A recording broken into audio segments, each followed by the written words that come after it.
لله نحمده ونستعينه ونستغفره ونؤمن به ونتوكل عليه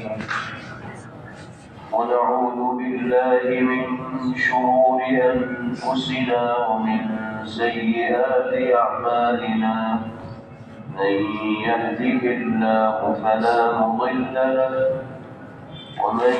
يضلل فلا هادي له ونشهد أن لا إله إلا الله وحده لا شريك له ونشهد أن سيدنا ونبينا وإمامنا وسندنا ومولانا محمدا عبده ورسوله صلى الله تبارك وتعالى عليه وعلى آله وصحبه وبارك وسلم تسليما كثيرا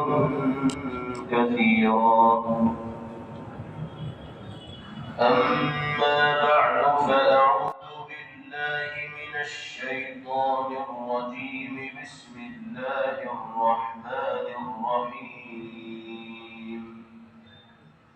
ولو يعجل الله للناس الشر استعجالهم بالخير لقضي إليهم أجلهم فنذر الذين لا يرجون لقاءنا في طغيانهم يعمهون وإذا مس الإنسان الضر دعانا لجنبه أو قاعدا أو قائما فلما كشفنا عنه ضره مر كأن لم يدعنا إلى ضر مسه كذلك زين للمسرفين ما كانوا يعملون صدق الله مولانا العلي العظيم.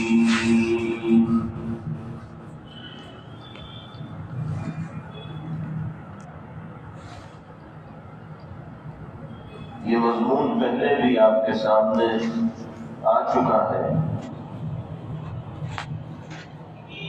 کہ نبی کریم علیہ الصلوۃ والسلام کفار و مشرکین کو ایمان نہ لانے کی بنا پر جب عذاب الہی سے ڈرایا کرتے تھے تو ان میں سے کچھ سرکش منہ زوری پر آ جاتے ہیں اور بحث و مباحثہ پیغمبر علیہ السلام سے کرنے لگتے تھے. یہاں تک کہا کرتے تھے کہ جس عذاب سے بار بار آپ ڈراتے ہیں اس کو لا کر تو دکھائیے. یہ کیا جب کوئی آپ کی بات نہ مانے تو آپ عذاب کی دھمکی دینے لگتے ہیں. عذاب کے بارے میں سنتے سنتے ہمارے کان پک گئے. آپ عذاب لا کے دکھائیے. اس طرح کی جسارت کیا کرتے تھے. نضر بن حارث نامی ایک شخص تھا جس نے اسی موضوع پر نبی کریم علیہ السلام سے گفتگو کی اور دعوے کے ساتھ کہنے لگا کہ اگر وہ باتیں سچی ہیں جو آپ ہمارے سامنے پیش کر رہے ہیں اور ہم اس کو نہیں مان رہے تو آسمان سے پتھروں کی بارش کرا کے دکھائیے یا کوئی اور دردناک عذاب ہمارے سامنے لائیے. اگر آپ کو اپنی بات کی صداقت و سچائی پر اتنا یقین ہے کہ نہ ماننے والوں کو آپ عذاب کی دھمکی دے رہے ہیں تو ہم نہیں مانتے آپ کی بات. آپ آسمان سے پتھروں کی بارش کر کے دکھائیے یا کوئی دردناک عذاب دنیا کے اندر نازل کروائیے. یہ زبان پیغمبر علیہ السلام کے لیے چیلنج نہیں ہے بلکہ یہ اللہ رب العزت والجلال کو چیلنج کیا جا رہا ہے. اس لیے کہ عذاب نازل کرنے والی ذات پیغمبر علیہ السلام کی نہیں، وہ تو اللہ رب العزت والجلال کی۔ اس آیت مبارکہ میں اللہ پاک نے ایسے ہی موزون کفار و مشرکین کا جواب دیا، جس کا خلاصہ اور حاصل یہ ہے کہ کسی کے مطالبے کے ہم تابع نہیں ہیں کہ کوئی قوم کسی چیز کا مطالبہ کرنے لگے اور ہم ان کے مطالبے کو پورا کرنے کے لیے وہ چیزیں ان کے سامنے لا دیں جن کا وہ تقاضا کر رہے ہیں۔ قدرت ہمارے پاس سب کچھ ہے، لیکن ہم ڈھیل دیتے ہیں، مہلت دیتے ہیں، موقع دیتے ہیں کہ شاید یہ لوگ سدھر جائیں، اس لیے کہ اگر عذاب نازل ہو گیا تو ان میں سے ایک نہیں بچے گا اور سب نیست و نابود ہو جائیں گے۔ ہم حکمت کے تحت فوراً عذاب نازل نہیں کرتے تاکہ ان کو موقع ملے، ان کی آنکھیں کھل جائیں، ان کا دل نور ایمانی سے منور ہو جائے، یہ جس غلطی کے اوپر قائم ہے اس غلطی سے باز آ جائے تو ان کی زندگی سدھر جائے گی، دنیا بھی بن جائے گی اور عاقبت بھی سنور جائے گی۔ یہ اللہ رب العزت والجلال کا معمول ہے اور باری تعالیٰ کا یہ مزاج ہے اور عادت ہے کہ وہ ڈھیل دیتے رہتے ہیں۔ یہ آیت مبارکہ تو اگرچہ خاص پس منظر میں واقع ہوئی ہے، لیکن عمومی پیغام اس آیت مبارکہ کے ذریعے یہی دیا جا رہا ہے کہ اللہ رب العزت والجلال کسی بدعملی پر فوراً گرفت نہیں فرماتا۔ انسان ایک سے ایک پڑھ کر جرائم کرتا ہے، لیکن اللہ کی طرف سے عام طور پر جلدی کوئی گرفت نازل نہیں ہوتی۔ وجہ یہ ہے کہ اللہ ڈھیل دیتے رہتے ہیں، مہلت دیتے رہتے ہیں کہ چلو تم نے جرم کر لیا، توبہ کر لو گے، یہ گناہ کر لیا، توبہ کر لو گے، باز آ جاؤ گے۔ اگر پہلے ہی جرم پر اللہ کی طرف سے عذاب نازل ہو جائے تو کسی کو توبہ کرنے کا موقع بھی نہ ملے۔ تو قرآن پاک کی اس آیت مبارکہ میں اللہ رب العزت والجلال کے جواب کا خلاصہ یہ ہے کہ تمہارے مطالبے کے مطابق ہم چاہیں تو عذاب آج ہی نازل کر دیں، لیکن حکمت کے تحت ہم عذاب فوراً نازل نہیں کرتے، ڈھیل دیتے رہتے ہیں تاکہ تم میں سے کچھ لوگ سدھر جائیں۔ ارشاد فرمایا گیا وَلَوْ يُعَجِّلُ اللَّهُ لِلنَّاسِ الشَّرَّ اسْتِعْجَالَهُم بِالْخَيْرِ لَقُضِيَ إِلَيْهِمْ أَجَلُهُمْ۔ اگر اللہ تعالی لوگوں کے لیے شر کے سلسلے میں اسی جلدی کا معاملہ کرے جس جلدی کو یہ خیر کے سلسلے میں چاہتے ہیں تو اسی دن ان کا کام تمام ہو جائے گا۔ قضی الیہم اجلہم، جس عذاب کا یہ مطالبہ کر رہے ہیں وہ عذاب شر ہے۔ کتنی جسارت اور دلیری کی بات ہے کہ پیغمبر علیہ السلام سے کہتے ہیں کہ آسمان سے پتھروں کی بارش برسا کے دکھلاؤ، کوئی عذاب لا کر دکھلاؤ، تو یہ اپنے لیے عذاب کا مطالبہ کر رہے ہیں، یہ شر کا مطالبہ ہے۔ اللہ فرماتے ہیں ہم شر کے مطالبے کو پورا کرنے میں جلدی نہیں کرتے، خیر کا مطالبہ تم ہم سے کرتے ہو، اس میں جلدی چاہتے ہو تو خیر کا مطالبہ تو ہم جلدی پورا کر بھی دیتے ہیں، لیکن شر کا مطالبہ حکمت کے مطابق ہم جلدی پورا نہیں کرتے۔ اس آیت مبارکہ سے یہ سبق بھی ملتا ہے کہ انسان کو اللہ سے خیر کا طالب بننا چاہیے، اپنے حق میں خیر کا طالب بنے، اپنے بھائیوں کے حق میں خیر کا طالب بنے، دنیا میں بسنے والے انسانوں کے حق میں خیر کا طالب بنے، یعنی دعائے خیر کرنے والا ہو انسان، بد دعا کرنے والا نہ ہو، کیونکہ بد دعا یہ کسی کے لیے شر کو طلب کرنا ہوتا ہے اور کسی کے لیے شر طلب کرنا اللہ کو پسند نہیں ہے، الا یہ کہ کوئی آدمی ظلم و زیادتی کے اوپر اترا ہوا ہو تو اللہ رب العزت والجلال کی بارگاہ میں اس کی شکایت کی جائے گی اور یہ عرض کیا جائے گا کہ الہ العالمین یہ طاقت کا بیجا استعمال کر رہا ہے اس کو آپ راہ راست پر لے آئیے، یا تو اس کو طاقت سے محروم کر دیجیے، یا اس کو ہدایت کے راستے پر ڈال دیجیے۔ تو اسی آیت مبارکہ سے یہ سبق بھی ملتا ہے کہ ایک انسان کو اپنے لیے بھی اور دنیا میں بسنے والے تمام انسانوں کے لیے خیر کا طالب ہونا چاہیے، شر کا طالب کسی کے لیے نہ ہونا چاہیے۔ بعض دفعہ آدمی غصے میں آ کر اپنوں ہی کے لیے اللہ سے شر کا سوال کر لیتا ہے، کیونکہ غصے میں عام طور پر آدمی کے حواس قابو میں نہیں ہوتے۔ جب مغلوب الغضب ہوتا ہے تو جو منہ میں آتا ہے وہ زبان سے ادا کرنے لگتا ہے، تانے دیتا ہے، حوصلے دیتا ہے، برا بھلا کہتا ہے۔ حد تو یہ ہے کہ ماں باپ غصے میں اپنے بچوں کو کوس دیتے ہیں، برا بھلا کہہ دیتے ہیں، تانے دے دیتے ہیں، بددعائیں دے دیتے ہیں۔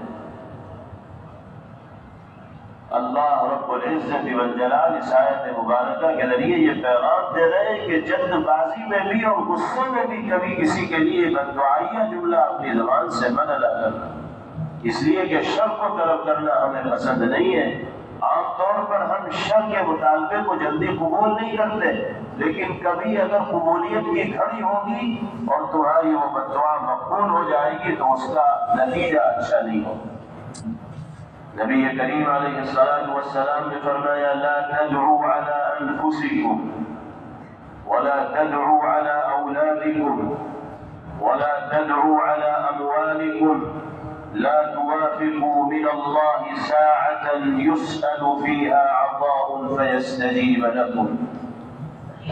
حضور پاک علیہ السلام ارشاد فرما رہے ہیں کہ کبھی اپنے آپ کو بددعا مت دیا کرو،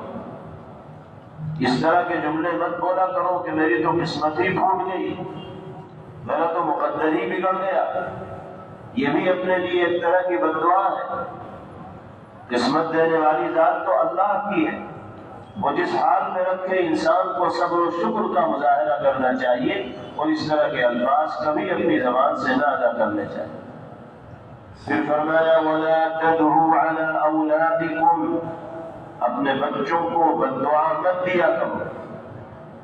ہوتا ہے بعض دفعہ بچے نافرمانی کی حدوں کو پار کر جاتے ہیں، غصہ میں جاتے ہیں ماں باپ، اس غصے کے نتیجے میں بعض دفعہ ایسے جملے ماں باپ کی زبان سے ادا ہوتے ہیں جو شرعی اعتبار سے قطعاً غیر مناسب ہیں، اور مجھ سے بہتر آپ جانتے ہیں کہ کس طرح کے الفاظ اس موقع پر، اس طرح کے مواقع پر گھروں کے اندر بولے جاتے ہیں۔ اگر اللہ کی جانب سے وہ جملے مقبول ہوں گے تو انسان اولاد کی نعمت سے محروم بھی ہو سکتا ہے۔ اولاد یہ اللہ کی نعمت ہے، ہم اگر بددعائیہ جملے اولاد کے سلسلے میں بول رہے ہیں تو نعمت سے محرومی کا مطالبہ گویا کہ باری تعالیٰ سے کر رہے ہیں، اور یہ مطالبہ اللہ کو پسند نہیں۔ اسی طرح فرمایا کہ اپنے اموال کے سلسلے میں بھی بددعائیہ جملے مت بولا کرو۔ اخیر میں فرمایا لا توافقوا من اللہ ساعۃ، کہیں ایسا نہ ہو کہ جب تم یہ بددعائیہ جملے اپنی زبان سے نکال رہے ہو وہ گھڑی ہو کہ جس میں اللہ کے یہاں تمام دعائیں قبول کی جا رہی ہیں، تو تمہاری یہ بددعا بھی مقبول ہو جائے گی۔ اس وقت تم غصے میں اور جلد بازی میں بول گئے، لیکن جب نتیجہ اور انجام سامنے آئے گا تو پھر عرصے دراز تک تمہیں اپنے اس کیے پر پچھتاوا ہوگا، ندامت و شرمندگی کا احساس ہوگا۔ ماں باپ کو تو خاص طور پر اپنے بچوں کے لیے خیر ہی کی دعا کرنی چاہیے، بچوں ہی کے لیے کیا، سب کے لیے خیر کی دعا کرنی چاہیے۔ نبی کریم علیہ السلام نے فرمایا ثلاث دعوات یستجاب لہن لا شک فیہا، تین دعائیں ایسی ہیں کہ جن کی قبولیت میں کوئی شک و شبہ نہیں، 101% اللہ کی بارگاہ میں وہ دعائیں مقبول ہوتی ہے، چاہے نقل ان کی قبولیت ہو اور چاہے اللہ قبولیت کو آخرت میں ظاہر فرمائے، لیکن ہوتی ضرور قبول۔ نمبر 1 آپ نے فرمایا دعوت المظلوم، جب کسی کو ستایا جاتا ہے، پریشان کیا جاتا ہے، زیادتی کی جاتی ہے، حقوق مارے جاتے ہیں، دبایا جاتا جاتا ہے، کچلا جاتا ہے، اس کی آہیں اللہ کے عرش کو ہلا دیتی ہیں اور بارگاہ الہی میں اس کی دعا مقبول ہوتی ہے، رد نہیں ہوتی۔ یہ الگ بات ہے کہ اللہ قبولیت کے آثار کب ظاہر فرمائے، حکمت کے مطابق وہ جس کو مناسب سمجھتے ہیں اسی موقع پر آثار قبولیت ظاہر فرمائے۔ دوسرے نمبر پر فرمایا وَدَعْوَةُ الْمُسَافِرِ، پردیسی کی دعا، اجنبی کی دعا، وطن و عزیز اور رشتہ داروں سے دور جو انسان ہے وہ جب دعا کرتا ہے تو اللہ کی بارگاہ میں وہ بھی مقبول ہوتی ہے۔ اور تیسرے نمبر پر پیغمبر علیہ الصلوۃ والسلام نے ارشاد فرمایا وَدَعْوَةُ الْوَالِدِ لِوَلَدِهِ، ماں باپ اپنی اولاد کے لیے جو دعا کرتے ہیں وہ بھی اللہ کی بارگاہ میں قبولیت کا مقام اور شائبہ قبولیت کا مقام حاصل کرتے ہیں۔ جناب رسول اللہ صلی اللہ تعالی علیہ وسلم نے اپنے جانی دشمنوں کے لیے بھی ہدایت کی اور خیر کی دعا فرمائی۔ حضرت معروف کرخی علیہ الرحمہ ایک بڑے اللہ والے بزرگ گزرے، ان کے واقعات میں آتا ہے کہ ایک مرتبہ دریائے دجلہ کے قریب سے گزر رہے، دیکھا کہ دریا کے کنارے نوجوانوں کی ایک ٹیم ہے جو شراب نوشی کے اندر مشغول ہیں اور خوب شور انہوں نے مچا رکھا ہے، خوشیاں منا رہے ہیں۔ حضرت کا وہاں سے گزر ہوا، ان نوجوانوں کے اوپر نگاہ پڑی، حضرت کے ساتھ جو لوگ تھے ان کو بھی یہ منظر ناگوار گزرا اور انہوں نے حضرت سے کہا کہ حضرت ان کے لیے دعا کر دیجیے کہ اللہ ان کو اسی دریا میں غرق کر دے۔ انہوں نے حد کر دی، مومن و مسلمان ہو کر کھلا کھلا شراب نوشی کر رہے ہیں اور خوشیاں منا رہے ہیں، شور مچا رکھا ہے، آپ دعا کیجیے کہ سب دریا میں غرق ہو جائے۔ حضرت معروف کرخی علیہ الرحمہ اسی مقام پر کچھ دیر کے لیے ٹھہرے، اللہ کی جانب متوجہ ہوئے اور ہاتھ اٹھا کر جو دعائیہ جملے ادا کیے تو اس کو سن کر سب حیرت زدہ۔ حضرت نے دعا یوں فرمائی کہ اے اللہ، آج یہ نوجوان جس طرح کی خوشی میں مگن ہے، آپ ان کو آخرت میں بھی اسی طرح کی خوشی برآمد فرمائیں۔ اس جہاں میں یہ جس طرح کی خوشیاں منا رہے ہیں اس جہاں میں بھی ان کو اسی طرح کی خوشیاں منانے کا موقع عطا فرمائیے۔ حضرت دعا سے غالب ہوئے تو لوگوں نے کہا کہ حضرت یہ تو الٹی دعا کر دی آپ نے، ہم تو یہ کہہ رہے تھے کہ دعا یہ کیجیے کہ سب ڈوب جائیں، غرق ہو جائیں۔ حضرت نے فرمایا کہ اس دعا میں جو راز ہے وہ تم ابھی نہیں سمجھو گے۔ ساتھیوں نے پوچھا کہ حضرت کیا راز ہے؟ فرمایا خود سمجھ جاؤ۔ تاریخ میں آتا ہے، واقعات میں آتا ہے کہ کچھ ہی دیر گزری تھی، اللہ کی بارگاہ میں وہ دعا قبول ہوئی۔ انہی نوجوانوں میں سے کسی نوجوان نے اپنے ساتھیوں کو متوجہ کیا کہ دیکھو حضرت معروف کرخی علیہ الرحمہ سامنے موجود ہے اور تم اس طرح کی حرکتوں میں لگے ہوئے ہو، اللہ سے ڈرو، سچی توبہ کرو اور حضرت کے ہاتھ پر جا کر توبہ کے کلمات کہو۔ نوجوانوں کی سمجھ میں بات آئی،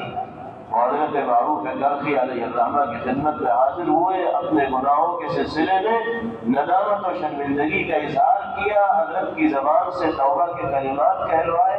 انہوں نے کہے سچی توبہ کی اور پھر مومن صادق ہو کر انہوں نے دنیا کے اندر زندگی گزاری۔ اللہ نے دعا واقعہ قبول فرمائی اور جو شراب نوشی کے اندر غرق تھے، ڈوبے ہوئے تھے، اللہ نے ان کو ایمان والی وہ زندگی عطا فرمائی کہ جس کے نتیجے میں آخرت میں بھی ان کو عزت و سرفرازی حاصل ہو۔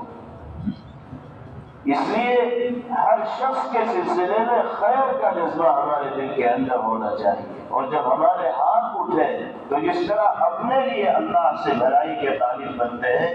اسی طرح اپنا برا چاہنے والوں کے لیے بھی اللہ سے بھلائی کے طالب بنے۔ کمال یہی ہے، جو لوگ ہمارا اچھا چاہتے ہیں، جو ہم سے ہمدردی اور خیر خواہی رکھتے ہیں، ان کے لیے دعا تو دنیا کرتی ہے۔ کمال یہ ہے کہ ہم ان کے لیے بھی خیر کی دعا کریں جو ہمارے سلسلے میں حسد و کینہ اور بغض کا جذبہ رکھتے ہیں، جو ہمارا برا چاہتے ہیں، جو ہمارے لیے شر پیدا کرنا چاہتے ہیں۔ ہمارا ضرف اتنا بڑا ہونا چاہیے کہ ہم ان کے لیے بھی خیر کے جذبات اپنے دل میں رکھنے والے ہوں اور اللہ سے بھلائی کے طالب بنیں۔ اللہ کے یہاں یہ دعائیں مقبول ہوتی ہیں، دل تو اسی مالک کے قبضے قدرت میں، وہ جس طرف چاہتا ہے انسانی دلوں کو پھیر دیتا ہے۔ تو اس حدیث، اس آیت مبارکہ سے جو پیغام دیا جا رہا ہے عمومی طور پر وہ یہی ہے کہ انسان کو اللہ سے طالب خیر ہونا چاہیے اور کسی کے حق میں طالب شر نہ ہونا چاہیے۔ آگے فرمایا گیا فَنَذَرُ الَّذِينَ لَا يَرْجُونَ لِقَاءَنَا فِي طُغْيَانِهِمْ يَعْمَهُونَ۔ جن لوگوں کے دلوں میں ہم سے ملنے کی کھٹک بھی پیدا نہیں ہوتی، ہم ان کو انہی کی سرکشی میں اور طغیان میں حیران اور سرگردہ چھوڑ دیتے ہیں کہ جاؤ جہاں تک نافرمانی کر سکتے ہو کرو، ہم نے تمہاری ڈور ڈھیلی چھوڑ رکھی ہے، جس دن ڈور کھینچیں گے تو دوڑے ہوئے وہیں آؤ گے جہاں ہم بلائیں۔ ابھی تو ہم نے ڈھیل دے رکھی ہے، جاؤ جہاں تک جانا چاہتے ہو۔ اللہ فرماتے ہیں نَذَرُ الَّذِينَ لَا يَرْجُونَ لِقَاءَنَا، چھوڑ دیتے ہیں ہم ان لوگ جن کے دلوں میں ہم سے ملنے کی کھٹک بھی پیدا نہیں ہوتی کہ اپنی سرکشی میں اور طغیان میں سرگردہ رہو، منمانی دنیا میں کرتے رہو۔ ایک دن آئے گا جب ہماری بارگاہ میں پیشی ہوگی اور اپنے اعمال کے سلسلے میں تمہیں جواب دہ ہونا پڑے۔ اس سے اگلی آیت میں اللہ نے انسان کی ایک عمومی فطرت کا تذکرہ کیا کہ انسان کی عمومی طور پر صورتحال یہ ہے کہ جب کسی پریشانی میں گرفتار ہوتا ہے، جب کسی الجھن میں پھنستا ہے، کسی دقت و دشواری میں مبتلا ہوتا ہے تو اللہ کی یاد بہت آتی ہے۔ نمازیں بھی خوب پڑھتا ہے، دعائیں بھی خوب جی لگا کے کرتا ہے، مصائب بھی خوب پڑھتا ہے، تسبیحات پڑھتے پڑھتے بھی نہیں تھکتا، اور جہاں اللہ نے بیڑا پار کیا اور حالات نارمل کیے تو پھر اپنی برائی جگہ پہ آ جاتا ہے۔ اس کا مطلب تو یہ ہے کہ انسان مفاد پرست ہے، اپنی ضرورت کے لیے اللہ کو یاد کرتا ہے، اللہ کی یاد اپنا حق نہیں سمجھتا۔ حالانکہ انسان کو اپنا فریضہ سمجھنا چاہیے اللہ کی یاد، یہ نہیں کہ مشکل و پریشانی میں اللہ کو یاد کیا جائے گا، ہر حال میں اللہ کو یاد کرنا چاہیے۔ راحت بھی اسی کی طرف سے ہے، اور تنگ دستی ہو، پریشانی ہو تو وہ حالات بھی اللہ کی طرف سے پیدا کرنا ہوتے ہیں، اور انسان جس حال میں بھی دنیا میں زندگی گزار رہا ہو، آزمائش و امتحان کے دور سے گزر رہا ہو۔ وَإِذَا مَسَّ الْإِنسَانَ الضُّرُّ دَعَانَا لِجَنبِهِ أَوْ قَاعِدًا أَوْ قَائِمًا۔ انسان کو جب کوئی تکلیف پہنچتی ہے تو وہ ہمیں پکارتا ہے، پہلو کے بل لیٹ کر پکارے یا بیٹھ کر پکارے یا کھڑا ہو کر پکارے۔ لوگوں کے احوال مختلف ہوتے ہیں، کوئی بیماری کے اندر مبتلا ہے جس سے بیٹھا بھی نہیں جا رہا، کھڑا بھی نہیں ہوا جا رہا، بستر پہ پڑا ہوا ہے، تو وہ وہیں پڑے پڑے اللہ کو یاد کر رہا کہ اللہ اس بیماری سے چھٹکارا دلا، میں تو بالکل صاحب فراش ہو گیا، چلنے پھرنے کے لائق نہ رہا۔ ایسے موقع پر اللہ کی یاد بہت آتی ہے اور بڑے دل سے انسان اللہ کی جانب متوجہ ہوتا ہے۔ اللہ اپنے بندے کی صدا کو رائے گا اور ضائع نہیں فرماتے، قبول فرماتے ہیں، اور باری تعالیٰ حالات سے باہر نکال دیتے ہیں۔ فَلَمَّا كَشَفْنَا عَنْهُ ضُرَّهُ مَرَّ كَأَن لَّمْ يَدْعُنَا إِلَىٰ ضُرٍّ مَّسَّهُ، پھر جب ہم اس انسان سے اس کی تکلیف کو ظاہر کر دیتے ہیں، دور کر دیتے ہیں، تو ایسا ہو جاتا ہے جیسے کبھی اس نے ہمیں پکاری نہیں۔ كَأَن لَّمْ يَدْعُنَا إِلَىٰ ضُرٍّ مَّسَّهُ، جب اسے تکلیف پہنچی تھی تو ہمیں اس نے یاد کیا ہی نہیں تھا، بھول جاتا ہے بالکل۔ یہ صورتحال نہ ہونی چاہیے۔ انسان کو تکلیف کا وہ وقت ہمیشہ یاد رکھنا چاہیے جس سے اللہ نے اس کو اپنی قدرت سے اور کرم و فضل سے نکالا ہے. اس لیے کہ اگر انسان اللہ کی یاد سے غافل ہوگا تو پھر اسی طرح کی الجھنوں میں اور دشواریوں میں مبتلا ہوگا اور آزمائش کا سامنا اسے کرنا پڑے گا. كذلك زين للمسرفين ما كانوا يعملون. اسی طریقے سے ہم گناہوں میں حد سے تجاوز کرنے والوں کے لیے ان کاموں کو مزین و آراستہ کر دیتے ہیں جس کو وہ لوگ کیا کرتے ہیں. گناہوں میں حد سے تجاوز کرنے والے لوگ جن گناہوں کے کاموں میں مبتلا رہتے ہیں انہی کاموں کو ان کے لیے مزین و آراستہ کر دیا جاتا ہے. انہی کاموں میں ان کا جی لگنے لگتا ہے اور ان کاموں میں مصروف ہو کر وہ اللہ کی یاد سے غافل ہو جاتے ہیں جس کے نتیجے میں اللہ کی نگاہ رحمت سے محرومی ان کا مقدر بنتی ہے. دنیا بھی برباد ہوتی ہے اور آخرت میں بھی ان کو ناکامی کا سامنا کرنا پڑتا ہے. اللہ تعالی ہم سب کو سب کے سلسلے میں جذبات خیر اپنے دلوں میں رکھنے کی توفیق و رحمت فرمائے اور باری تعالی ہر حال میں ہمیں صبر و شکر کی توفیق نصیب فرمائے. وآخر دعوانا ان الحمد للہ رب العالمین.